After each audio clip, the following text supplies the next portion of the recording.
I always say I'm very careful who I get in business with. And I never want to get in business with someone who hasn't been through a tough time. And the reason is I don't want to have to learn on their curve. I don't want to put an investment in them and God's trying to teach them a lesson and I don't know about it. And sooner or later, I'm going to suffer for it. And so I like to make sure that everybody that I'm invested in has been through a difficult time in their life because you know what those people are going to do when the chips are down. And so that's kind of one of the things that I look for. But God has really blessed me. I sold my company in 1995, and and I had more money I think than I had since. And I started in the real estate business, and we started acquiring real estate.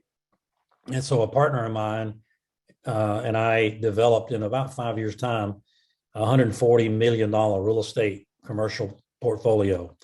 And I'm of the type that I don't think I can lose, and it's all about winning for me. And sometimes God has to teach you a lesson to take you to really where you need to go.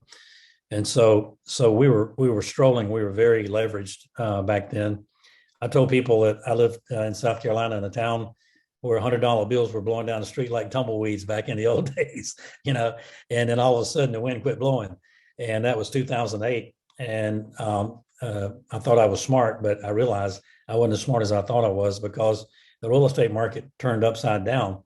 The things that were happening on Wall Street, nobody knew about, but they were leveraging these mortgages and credit default swaps and things of that nature. And the game ended. And so those of us who had leveraged real estate properties had banks telling us, "Hey, man, you need to pay this loan off."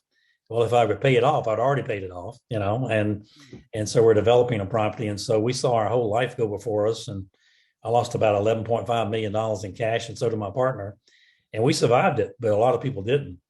And boy, that was a great lesson for me. I've learned a lot of great lessons in my life that have caused me to think that there is a God and it's not me, and I just want to stay in a humble posture and try to treat people like I want to be treated and love people and teach them what I've had to learn the hard way. And so we weathered that storm and ended up selling off some of our properties and became whole and did very well.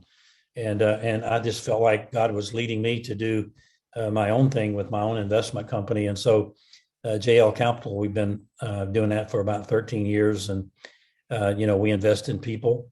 We don't invest in companies. We invest in people who own companies. And, I learned early on in the transportation business that I thought I was in the transportation business until I really analyzed it. And I realized I was in the people business, because people make things work. And when you get really good at dealing with people, you can be very successful in your life. And I'm all about edification and loving people and encouraging people to do the right thing. And I think that's what has fueled my success.